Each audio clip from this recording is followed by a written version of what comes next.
got the A's, if you got the Q's, so... Is someone with a roving mic, or if you want to shout? Is it roving mic, or does someone shout? Yeah, just go ahead and shout. They shout? They shout, yeah. Okay. So put your hand up and I'll point at you if you've got a decent question. Well, this could be quite quick. What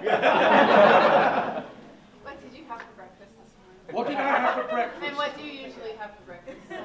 Have a routine? Okay, this is interesting. I haven't had that one before. What do I usually have for breakfast? At home, I tend to breakfast late. After I've been up for 2 or 3 hours, I will suddenly have breakfast, and we have chickens. So I very often will have a couple of poached eggs on toast with a little marmite on the toast. You know what marmite is? It's one of those strange British aberrations you either love or you hate. What did I have here? Well, yesterday I had nothing at all because I failed to realise that breakfast finishes in the hotels at an ungodly hour in the morning. So I got down in time today and I had some scrambled egg on toast and a yoghurt, a strawberry yoghurt and orange juice. What did you have? I also had some eggs and some toast. Actually, I had an English muffin.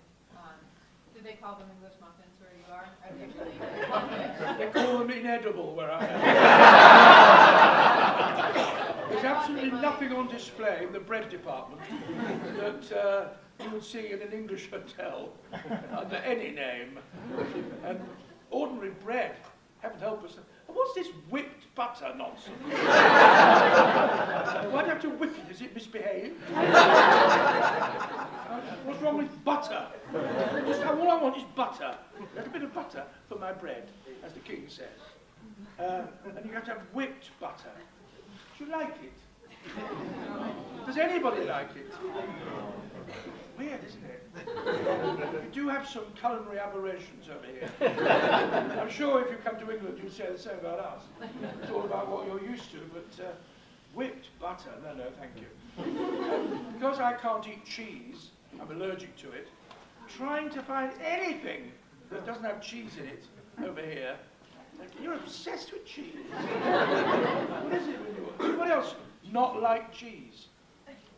Just one. 4 of us in the room. 5. Oh, well, the rest of you, you're so selfish. You dominate. There's so many campaigns I would fight. The cheese one is one of them. The other one, I mean, let's all fight on this one, right? How many people in this room can read the shampoo, all those things you have when you have a shower? Can you read them once you're in the shower?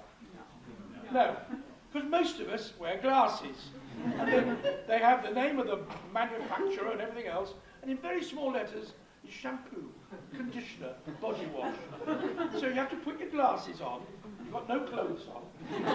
Put your glasses on, get out of the shower, put your glasses on, look at them, right, put them in order in the shower, go out, put your glasses down. As you get back in the shower, they fall over. So you have to get out again, get your glasses, put them further apart. So why can't they have a big S for shampoo, a big G for gel or anything? So those of us who can't see without glasses, I've been banging on about this for years. The hotel I'm in now, the word shampoo was not even there with glasses on. You have to peer at it. And my other one is shops. You go into shops, I'm looking around the room, I see men of a similar size to myself. You have racks with clothes on. Where's the biggest stuff? Down the bottom. The shelf of the XXL is at the bottom. The small is at the top. So the little tiny people have to jump up and down to see what's on the shelf. And the big people who don't like bending, we don't, have to bend down to find what fits them. What is it with these shops? I bet they've got cameras going, they're all going, ah. Look at that fat pig bending, ah. Anyway, so what was your question? Breakfast. Next question.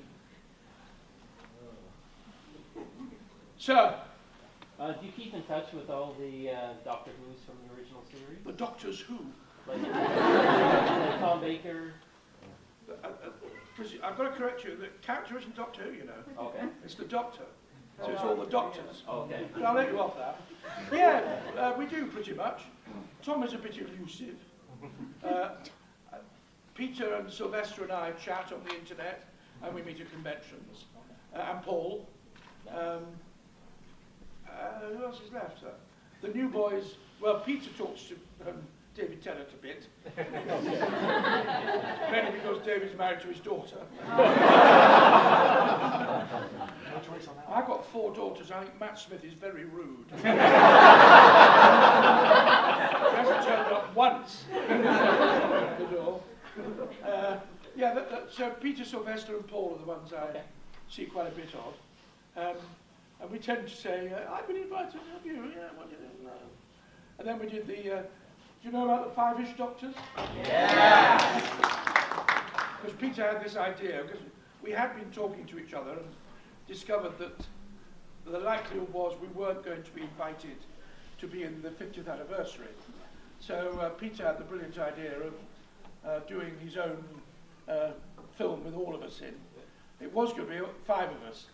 It became apparent quite early that Tom was, as usual, going to be a little tricky to get on board. He kept, I'm not sure, I don't know.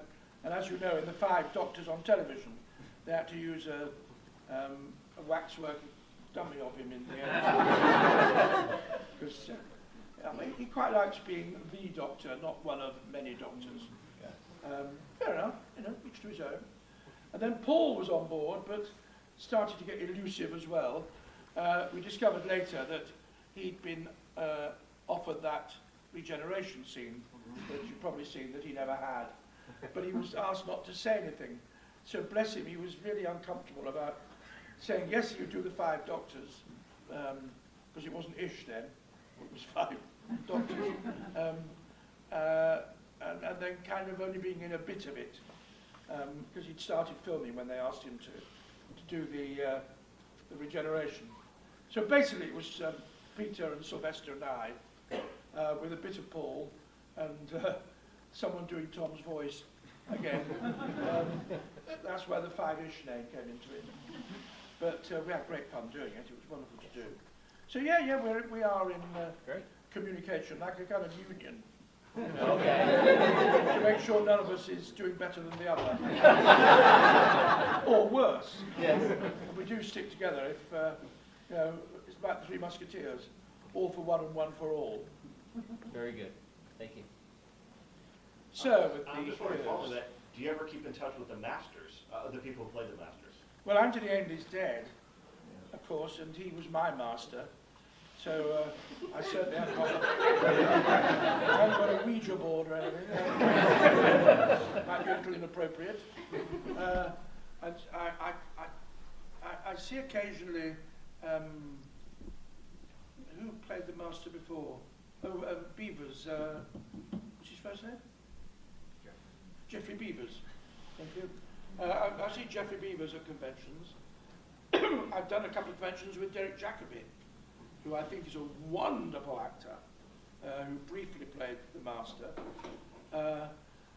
I met at one the only actor connected with Doctor Who who's ever charged me for an autograph is the American actor who played the master, one Eric Roberts. And I was at a convention that he was out, and my daughters were collecting autographs then. So I asked my helper if she could go and ask his helper if I could have one signed to my daughters. And he charged her for it. So, and I had to pay the girl because she'd used her own money to pay for it. Because there is a kind of mutual honour amongst the actors. You don't charge, Well, William Shatner might, but most of the sci-fi actors are pretty cool with each other. Other actors playing the master? There were others, weren't there? I can't think who they are, though. Delgado. Oh, well, he was long gone when I played. For me, he always was the master. because he was the first. And I like the Master when he's kind of smooth and clever, rather than mad and ranting. I mean, I thought it was a great story, the one with the Master and David Tennant, but that kind of Master isn't my kind of Master. I like villains who are more like Moriarty and Holmes, or trying to think of other examples. But you know, the classic villain who is, you know, when they're eating the scenery and killing everything in sight, it's a bit kind of overkill. I like them to be clever. I like Davros. He's the enemy I like working with when I do big footage stories. What do you enjoy now? There wasn't much to be a fan of when I was I loved the Just William books, which you've probably never heard of. William was a naughty boy, basically. These were published in the 40s. There was a comic every week in Britain called The Eagle. And there was a character in that called Dan Dare. And Dan Dare was a space pilot. And he was a bit, you know, a bit like a good old RAF pilot. He was that kind of pilot. It was all very clean cut and good.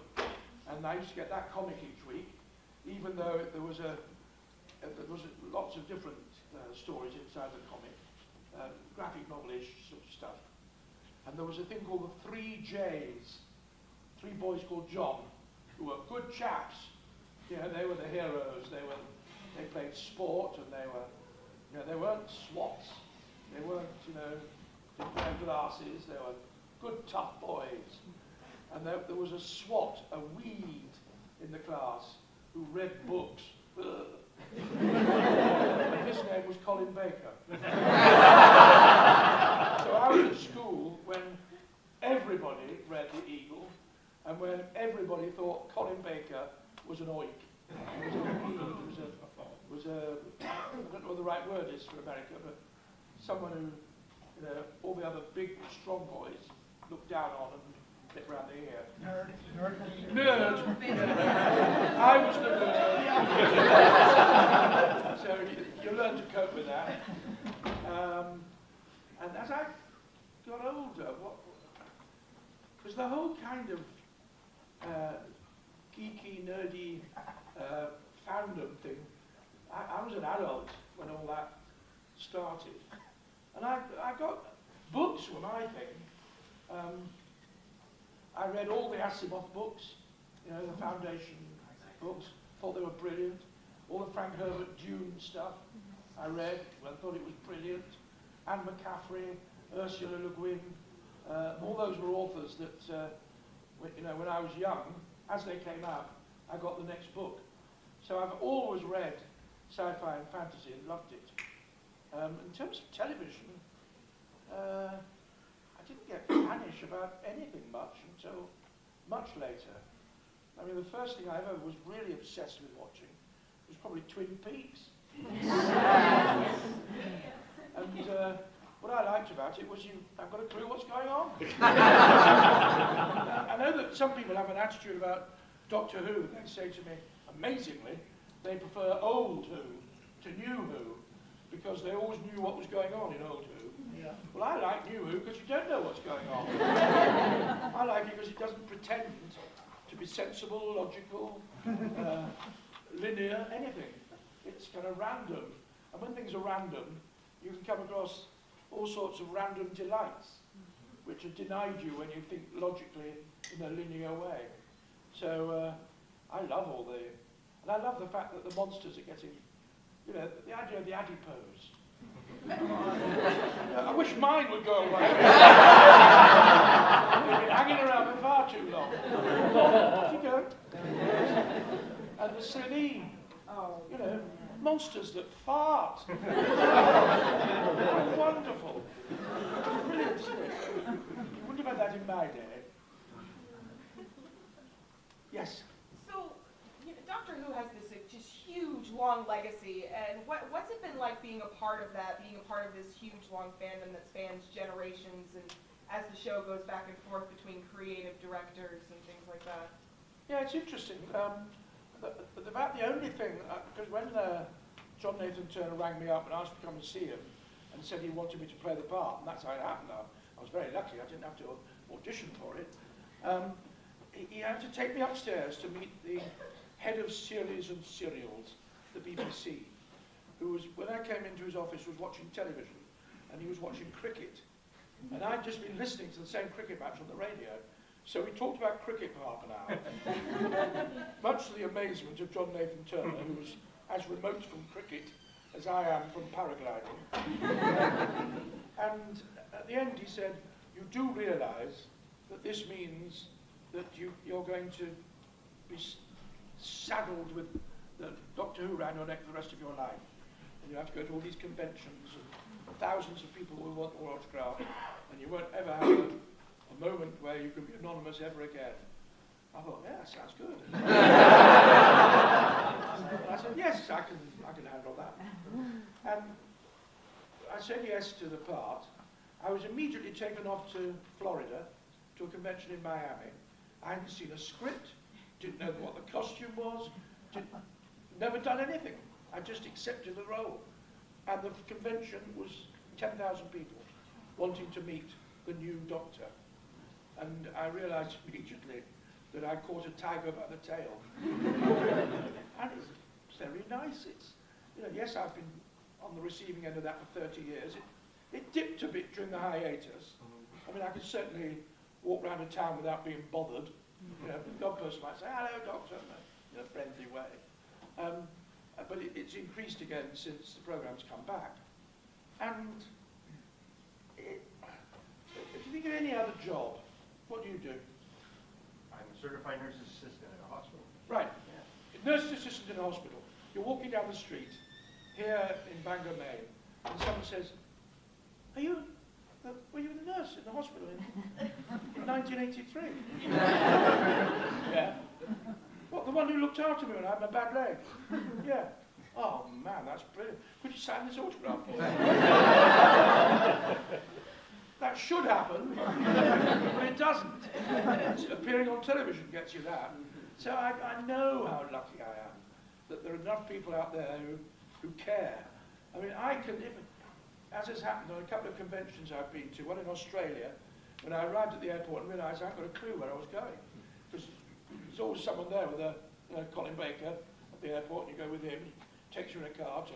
And I knew I was doing a convention in Adelaide, but where it was and what the hotel was, and there was nobody there. So I went on Twitter and said, I'm sitting here in the airport lounge at Adelaide Airport, and there's nobody here to meet me. Within minutes, there were people coming around looking, saying, you're Colin Baker, I've just rung somebody who's rung someone in America, who's rung someone in Australia, and they're coming to meet you. Now, you guys would struggle, because nobody would give a hoot that you were stranded, probably. I mean, they might well, but not in the same way. I'm very, very lucky. And I don't have much patience with actors who say, oh, I want to be alone, leave me alone. Well, go and do another job then. Don't do a job where if you're successful, people are going to want to say hello to you and talk about what you've done. And I just think that I'm very privileged. Yes, sometimes, you know, when you're standing in the gents and someone, it has happened. Can I have your autograph? And one of the doctors, I think it was Sylvester, had an autograph book shoved under the... Now there's a gap and you can see the other guy's shoes. It's a bit off-putting, isn't it? And the autograph book came through. He declined to sign it. He was very tempted to use it for another purpose. But in the main, of course it's an honour to be, you know, so warmly recognised and doing so. I had a bit of a trouble in the 70s when I did a series in Britain called The Brothers, and I ended up being voted by the readers of a newspaper the most hated man in Britain. I played a character who was a bit like JR, and it was the most popular programme in Britain at the time on a Sunday night, and ministers used to complain because if their service went on too long, the congregation would leave because at 7:30, and there was no VCRs then, people would go home to watch the brothers. And I played the kind of bad guy, a bit like JR, who rode roughshod over everybody and won every battle, and the good people were crushed under my foot. I loved it! But I did get a bit of grief from people in the street who shouted abuse at me because I was Paul Meredith. You Paul Meredith? Yes, I'd say. Got hit once. Knocked a tooth out. Got a crown there because of a guy who just... I suppose it's a compliment. There is somewhere in America, I can't remember which state it is, there was a production of Othello, and Iago is the villain in Othello, and at the end of the play, somebody in the audience stood up and shot it. Shot Iago. In a way, that's the greatest compliment you can pay. You asked, I believed you so much that you're an evil swine, I'm going to kill you. But I prefer not to be quite as good as that.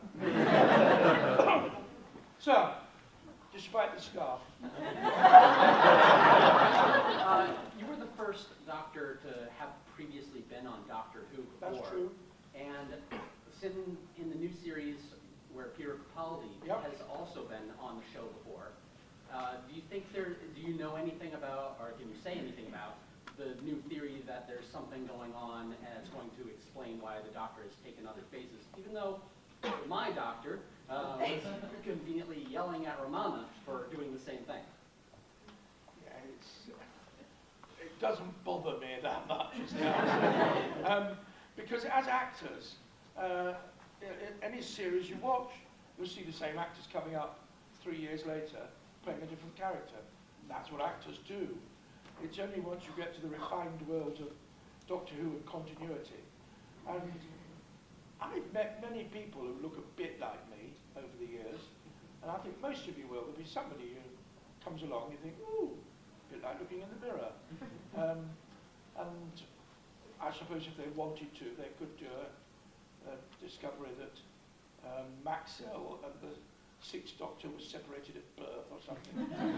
The Sixth Doctor Regeneration, he regenerated twice, but why bother? And eventually, because the programme's been on so long, there'll be nobody left to play the Doctor. We applied that rule. And the reason that because it's interesting, because when my agent rang up offering me the part of Maxwell, saying that the BBC had on, and would I like to play Maxwell on an episode of Doctor Who with Peter Davison. I said, oh, that's a shame, because I read somewhere that they've never cast the Doctor from somebody who's been in the show before. And my then agent said, well, they're not going to cast you as Doctor Who, are they? So no, I suppose not. And it was because I took that part that I met John Nathan Turner, who came to because Doctor Who's made very differently now. It's made like a film. You just turn up every day and you do the 2 or 3 minutes you've got to record that day. When I did it, you rehearsed it like a play. So you had a week of rehearsal. Then you went to the studio for a day and a half and recorded all of it. It was all studio based with a bit of filming. And so they used to have a thing called the producer's run. And at the end of the week of rehearsal, the producer would come and watch the whole story played out for him like a play in the rehearsal room. At the end of which he came up to me and said, what's this programme called? I thought, can't even remember. What's your hand?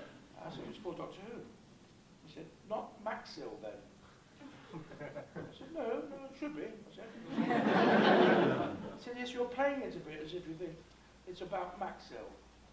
I said, well, everybody is the lead part in their own life. Each one of you sitting out there is looking at everybody around you and at me, and you are the lead character in this episode.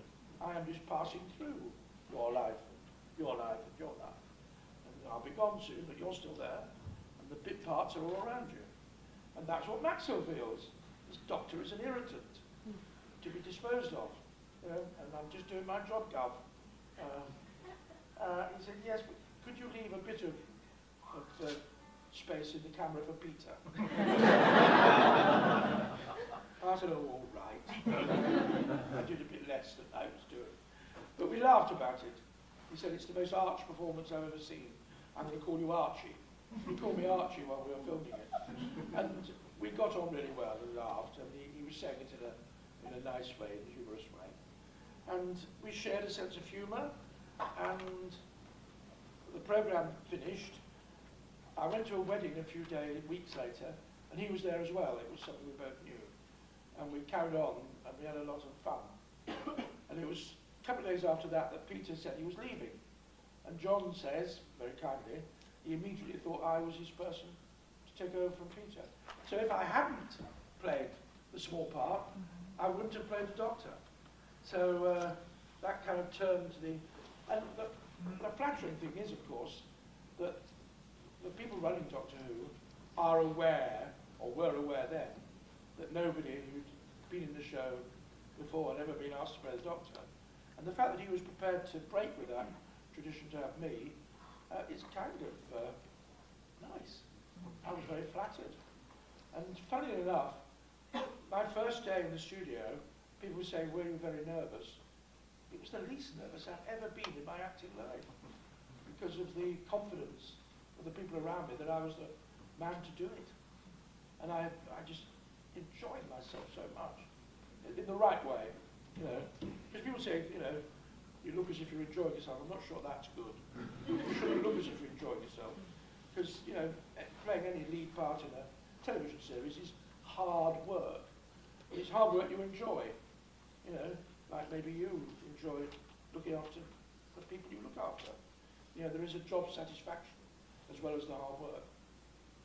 You mind if I add a little thing on it? What I was going Well, to I don't know.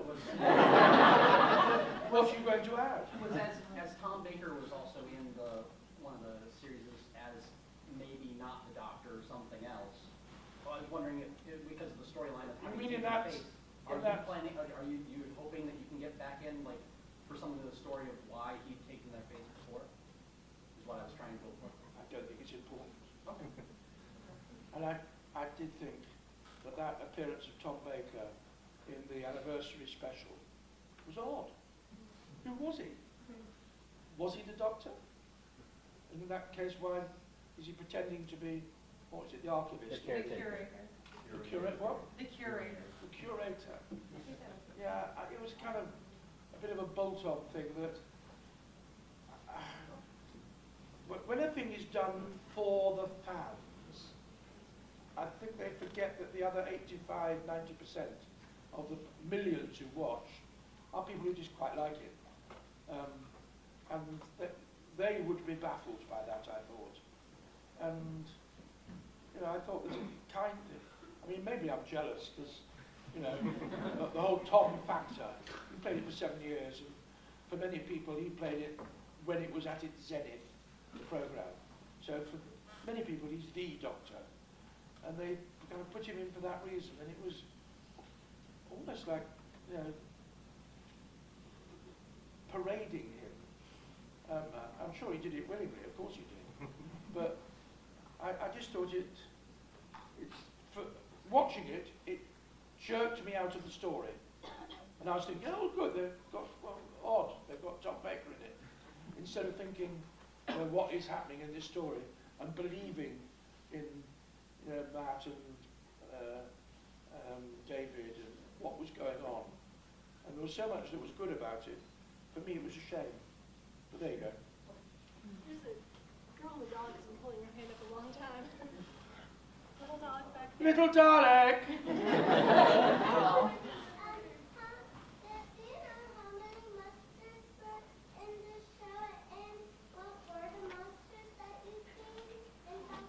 Do you know how many monsters were in the show? Millions! Sorry, my Doctor. Well, I did stories with the Daleks, the Cybermen, the Sontarans, Slugs, Nestor, the Loch Ness Monster, ish. Quite a lot of monsters. What other monsters did I have? The Valyard. The Valliard, if you count him as a monster, he's a good one. I liked the Valliard. Yes, most of the kind of star monsters, I suppose the top three are probably Daleks, Cybermen, Sontarans. You're very good. Hello. I was just wondering, how does it feel to pass the torch on to another doctor?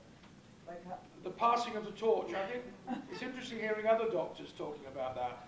There's always a kind of odd feeling about it. I mean, mine was slightly different because I didn't do the regeneration scene.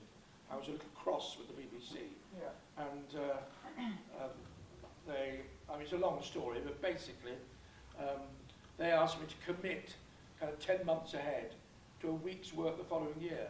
And I couldn't do that. And as it turned out, I was right not to, because I had a year's contract in a play. So I wouldn't have been able to do it. So it ended up with Sylvester putting on a blonde wig and pretending to be me. So for the last 25 years, nearly 30 years, I have been saying that I was still the Doctor. Because having Sylvester McCoy wriggling around in my costume is not a regeneration. The Doctor who is regenerating has to be there. And I wasn't. So he was the first of a new line of pretend doctors. Of which Peter Capaldi is number 6. Peter Capaldi is number 6, and they got it right again. Grumpy, older, awkward, difficult. There are, thank you. Then I recorded the regeneration for Big Finish last year, so I've legitimised McCoy. If you haven't heard it, has anyone heard my regeneration on Big Finish? No. None of you? No, shame. Wow. Well, the Valliard is involved. It's a really, really, really well-written story by Nick Briggs. You know about Big Finish, yeah? Yeah. I can't remember what the box set is called. Can you? Well, I thought you'd read it. No, you just got your hand up because you've got an itch. Well, do listen to it because I have now regenerated, and they gave me a really, really good regeneration scene. Oh, good. So go and look it up on Big Finish. Hasn't Big Finish made it to Bangor? All the way to Maine. Let's have somebody who has the young lady there. I want to be an actress when I get older, so I was wondering if you have any acting tips. Oh. My 4th daughter is currently at drama school in London, the Central School of Speech and Drama. She auditioned for 3 years. There were 7,000 young hopefuls auditioned, and they take 16 each year. So she eventually got in, and I tried to discourage her, because that is what the profession is like. You know, for all the stars you see, there are thousands of people working as waiters and desperate for that break. The acting profession in Britain, 87% are out of work at any time. And of the ones that are working, it's the same ones over and over again. It's a murderous profession. I acknowledge freely that I've been incredibly lucky, and luck is the biggest ingredient you'll need, because all the people that you're up against for every role are talented. They've all worked very hard. They're all similarly infused by the job. You've got to be very, very strong and look at yourself, see what qualities you do have, and work hard at taking every opportunity at the moment to do amateur, school, college acting. And you'll get a feel of whether it's right for you or not. But I wouldn't presume to give you any advice other than you've got to need to do it, not to want to do it. If you think, I quite like to be an actor, forget it. It's got to be in your DNA and written through your bones, actor. Because otherwise you'd never put up with the disappointments.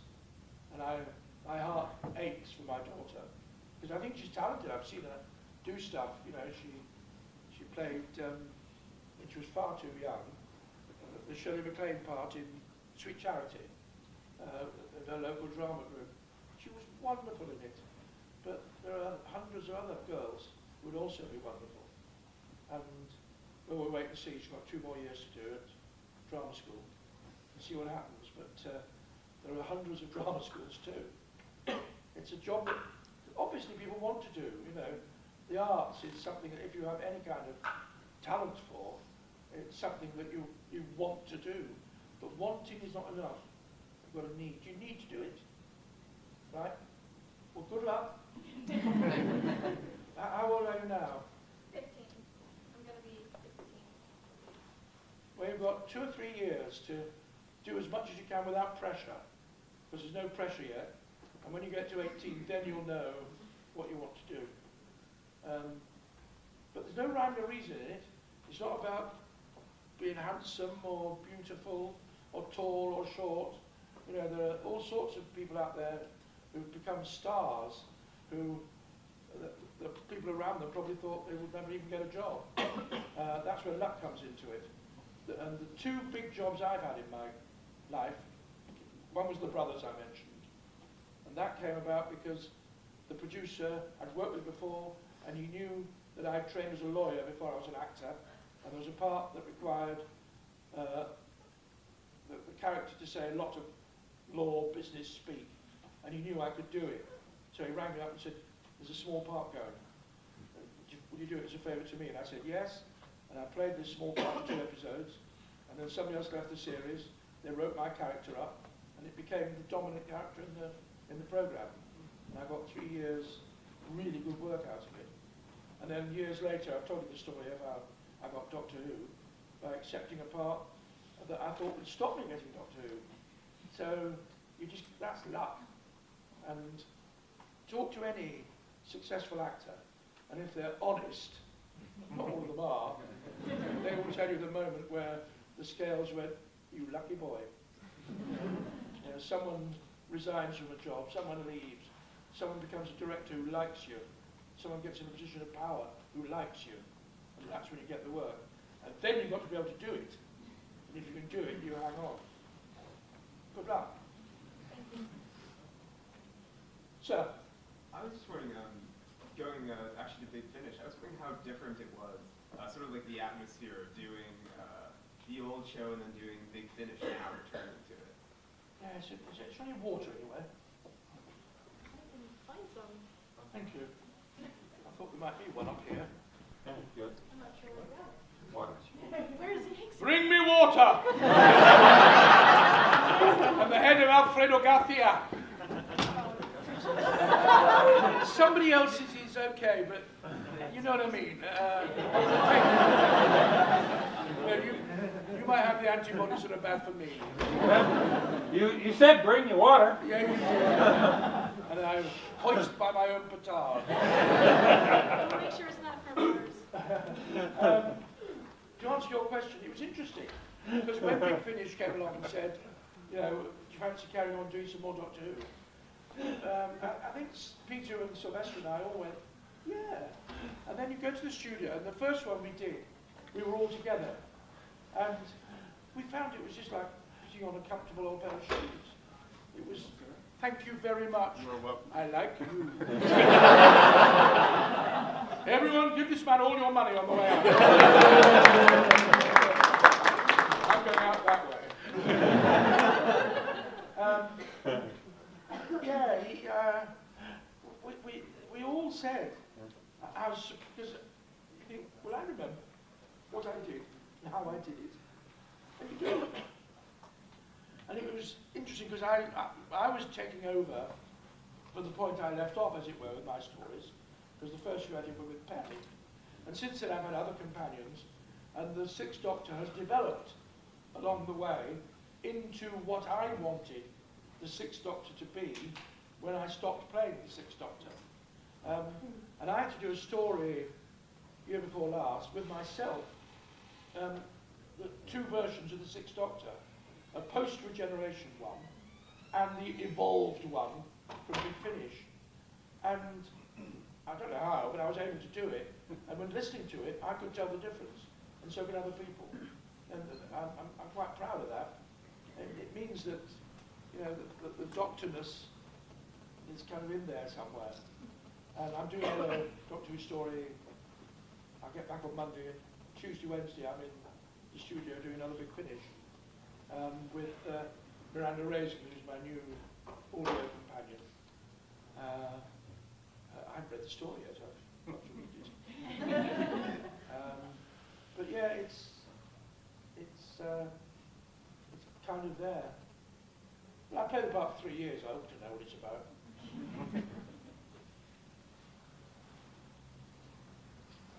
So outside of The your cricket idiot. And everything he's done has been for the best possible motives. And I find that interesting. A more modern comparison would be Snape in Harry Potter. You know, Snape is the hero of those books, without question. You know, when you get to the end, and you know, I keep meaning to go back and read it all again and see Snape through what we discover him to be, and I will do that sometime. Because like most of you, I suspect I really enjoyed reading those books. And in fact, when the last one came out, I had to buy 3 of them. Because I had daughters all saying, she's not having it first, I'm having it first. So I got 3 of them on the shelf. It was such a big book. You knew that in months before the second person got it. And I quite like the idea of the Doctor being like that. I find in my life, 1 or 2 of the people who are my closest friends are people I didn't warm to when I first met them. But actually, you know, when you get to know them, you discover a really good, centered people, but who don't feel the need to go out and make themselves likable. So that's what I kind of wanted to do with the Doctor. I forgot what your question was now, but that's where I ended up anyway. So with the moustache. Yes, you. Yeah, me. And beard. Do you like to do live theater? Love it. Love it? Yeah, after I finished in Doctor Who, I did 4 or 5 years of almost nothing but live theatre. It's a very different activity to, because you know, when you're filming, in theory, if you get it wrong, you can do it again. Once you're on the stage, you are, you're on your own. I like that. I like the fact that the editor and the director and the producer can't change my performance. This is what I'm giving this audience. And each audience is different. It's like a kind of relationship. It's almost like a relationship with a partner. You know, I mean, the lady you are with is probably your sole partner in life. But if you've had... I'm not with him, she said. You know what I mean? Every relationship is different. And audiences are like that. You feel it when you go out there. You can feel whether an audience is advancing towards you mentally or retreating or bored, or it's like a kind of big animal. And I love that. And the applause at the end is nice, but it's the feeling you get while you're doing it that it matters. When you're filming, you might do the best scene in the world, and if the camera isn't pointing at you after the edit, you can forget it. So you're more in control. And the thing about acting for camera now is that you almost do nothing. I did a film with a French actress in Canada, and we were talking, and she was that far away from me. It was in French, and I couldn't hear what she was saying there. But on the screen, it was huge and loud, and I find that a bit frustrating because it's less real. It looks real.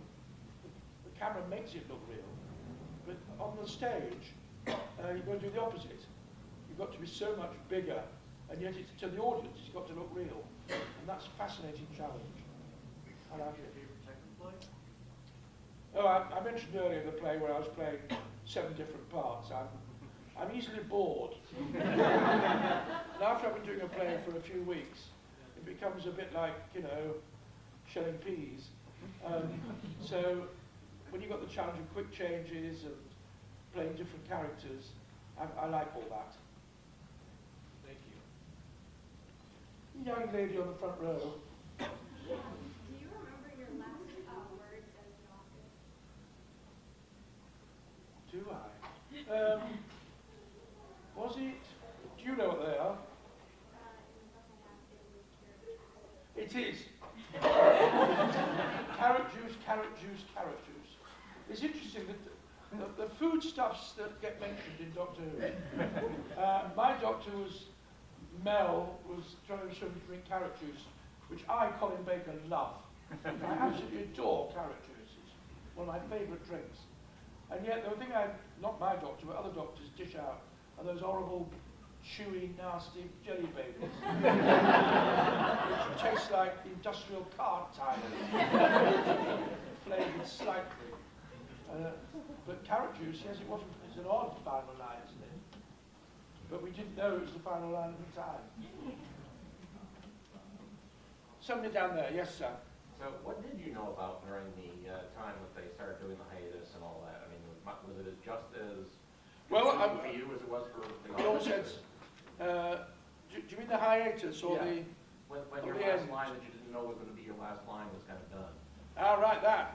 Yeah, it was, see you next year. It was, and then a new controller came into the BBC, a man called Michael Grade, who had earlier, when he was head of BBC One, had cancelled Doctor Who, because he didn't like it.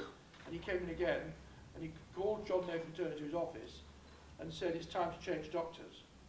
A doctor, 3 years is about right, so we need a new doctor. And I've discovered later that he may well have been trying to persuade John Nathan Turner to say, how dare you, I resign, I'm in charge of the programme. John very sensibly hung on to his job and said, all right. And he rang me up and said, I've got good news and bad news. Good news is the programme's going back next year. I said, oh, brilliant. He said, unfortunately, not with you. There are better ways of passing that. In fact, I do believe they did me a favour, because it's such fun doing that programme. I would probably still be doing it if that hadn't happened. And it did, open up the door to lots of work I did later. So I certainly wasn't typecast, which is good. And all the other doctors say 3 years is about right. So I've done my 3 years. In time. I didn't do 3 seasons, but I did 3 years. But the timey-wimey thing, it's off now for a year, I think, isn't it? Yeah, something like that. Yeah. Strange hatted person. Yes. Is that Darth Vader? What was your favorite part of working on the show? Like, when you I can't went take that together? serious. Well, my favourite part of working on the show? Yeah. The fact that it's the only job I've ever done where every day I look forward to going to work. You know, there are some days in any job when you think, oh, I could do with a day off. But doing Doctor Who was one of those jobs where you go, yeah, I'm doing Doctor Who again today. So it was just a day-to-day doing of it that I liked. Lady at the back. As a follow-up to that, what was your favorite story to film while you were on the television show? I'm not a great fan of the F word, favourite. Okay. But the fact that Patrick Trout was in Two Doctors, I'll say that because for me, he was the man who did the hardest job of the lot, the first regeneration. Whosever idea that was, I don't know, but that first regeneration is the one that made it possible for the programme to last as long as it had. If the second Doctor had not been the genius that Pat Troughton was, you wouldn't be sitting here talking to the sixth, and there wouldn't be a 12th. And he was a lovely man. I'd shared a flat with his son for years, David Troughton, who was in 2 or 3 episodes of Doctor Who, 2 or 3 different stories. And so I knew Pat. I was David's best man when he got married. So I met Patrick Troughton then. And doing the Two Doctors with him was just wonderful. He's such a good actor. Thank you. Sir at the back. question for you about your lovely co-star, Nicola Bryant. Yep. She was, her character Perry was supposed to be from the States, and personally, being from the States, I found her accent to be terrible. When you were out and about in the UK, did you find that some of the younger fans would come up and be surprised that she was actually British? Yep. Everybody in Britain thought she was American. But then, have you heard Dick Van Dyke doing English? Mary Poppins! Our ears are tuned differently. To me, her accent seemed like a perfectly acceptable American accent. I'm sorry that, and should she ever come over here, try and be kind to her. The actress, I like watching her very much. It just was the accent. There are very few actors who can truly, because the trouble is, English actors tend to do a generalized rather than specific American accent. So even if they're quite good, they wander from Bangor, Maine down to Tennessee via Oregon. And they think they're doing a good American accent. But there are very, very few American actors who are very good at English accents. Well, she agreed. She and I both agreed. What happens is, you see, that it started off that way because my doctor was horrible to her at the beginning. So, you know, she had reason to whine. And then the writers go, oh, she whines, and they write a whiny script. And it got to the point where we deliberately played against the script because the relationship was me being horrible and her whining. Well, relationships develop. So, certainly when the series came back for trial, we did the opposite. Even if the line says whining, we did it jokey and to try and cut across that. Because it's more interesting. Hello. Can you do an American accent? No. Until 5 minutes ago, I might have had a go. I think I feel a little daunted now. I've done plays where I did Frankie and Johnny and the Claire de Lune. The one that, oh God, who were the two that did it on film? Frankie and Johnny.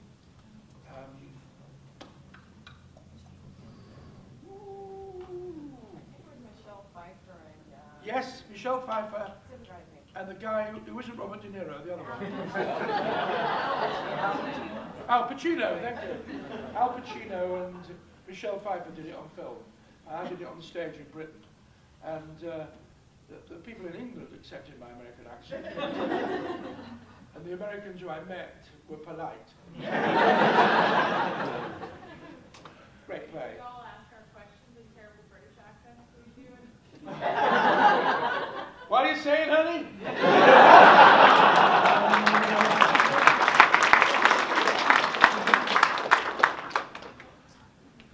How are we doing on time? Are we all right? How long have we got? 7 minutes. 7 minutes of fun and frolics. Who's next? Well, bullshit girl in curls. Stop waving and ask your question.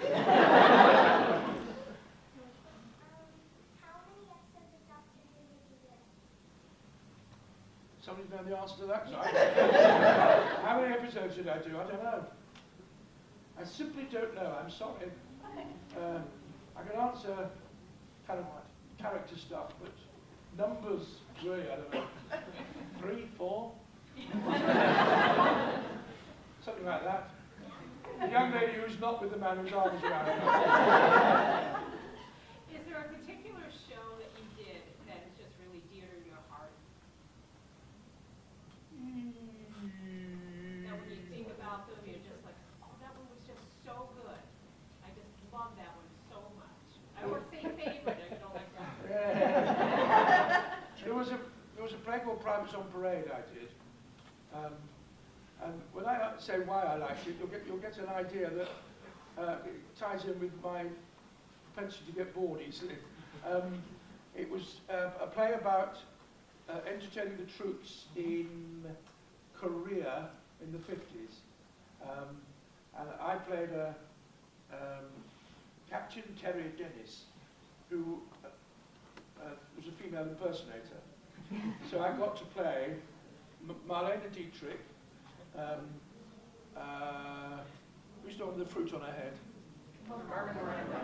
Carmen Miranda, Vera Lynn, Noel Coward, and one other lady, I can't remember who it was. And I loved it. And I sang songs, because I was a musical performer in the thing. So I'd sing I can't remember what the song was, but it was along the lines of falling in love again, never wanted to. You know, the bit.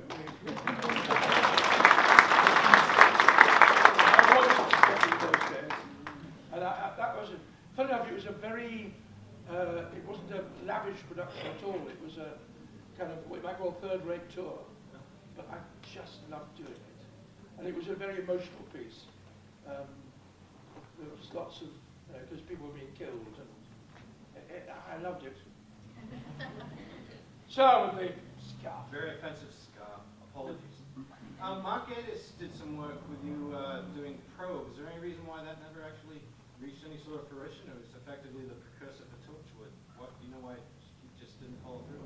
I didn't do anything with Mark Gatiss or Probe. Did I? Oh, you were in it. Unless that's the Harrison Ford Christmas story thing you don't talk about. Probe. You were in it. It's a scar. John Pertwee was in it. Sylvester was in it. Peter Davison was in it.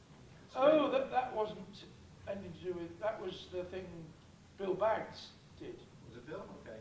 Yeah. I thought it was Gatiss. My mistake. Well, he was around then. Yeah. He was, because he was a young, would-be writer, actor, who kind of, we kind of took under our wing. He was, I figured since it was Liz Shaw's continued adventures, I figured that would have gone further. No. Can't help with that. Thank you. Sir with the red hat. Yeah, I was just going to ask about your crazy jacket you wore. How you felt about that, and how you feel about the more, I guess, less outlandish costumes of the doctors these days. Well, when John Nathan Turner said, I'd like you to play it, he said, go away and think about what you'd like to wear. And I came back, and the first thing I said was, why does he have to wear a costume? Why can't you wear clothes? Just something different. Budget. There'd be one costume for the doctor, then we'd have to change it every story. I said, but in real life, people don't wear the same thing all the time. Even Time Lords, unless they're in uniform, members of an army, nobody wears the same thing. The doctor does, right. So I then described what I thought the doctor should wear. And interestingly, it's almost exactly what Christopher Eccleston got. I said, it struck me that the doctor may wish on occasion to kind of disappear into the background and not be noticed. When things get rough, you don't want to be, what is that thing over there that's brightly coloured? You want to go, is there any little shadows? No, there's nobody there. Because it's the doctor in his long black coat, which he sweeps around in and vanishes into the dark like Batman. And no, I think it should be totally tasteless. And after about 10 goes at designing something totally tasteless, they came up with something that was submitted as a joke, because they thought, you mean something like this then? Yes!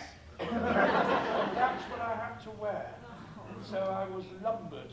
The only good thing was I was on the inside looking out. The only other good thing is, years later, when merchandise has happened, and now the BBC has finally realised that Doctor Who is a commodity that has wheels, they've got all these little figures, and the kids like to buy the colourful one.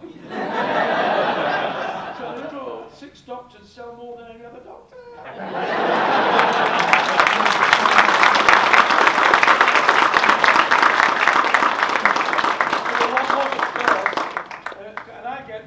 0.000000001 of a penny each 100 sold. So I'm 50 pence richer. Hello. You want to do one more and then go to your One more and go to my photo op. Yeah, and And then then lunch. lunch. I've got one more question, and then I'm going to my. Who's going to the photo op? Good. You can answer your question then. Right. So who's not going to the photo op? Who has a question?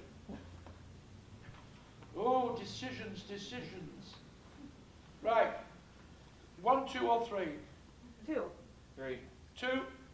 That was the first one. That's the middle block then. Right. A or B? B. That's the front. Front of the middle block. There isn't one. Right, I'll go over there. Harry Potter, what's your question? There's only one Harry Potter. A young male with glasses. Who's my favourite doctor? You're looking at it.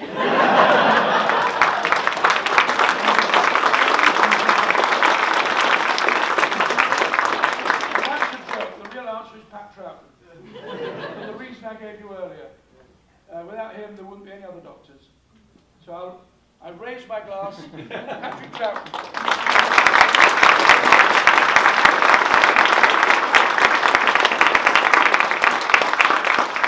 Anyone who's going to the photo op, see you there. The rest of you, until 4 o'clock, I shall be at my table after that. Thank you.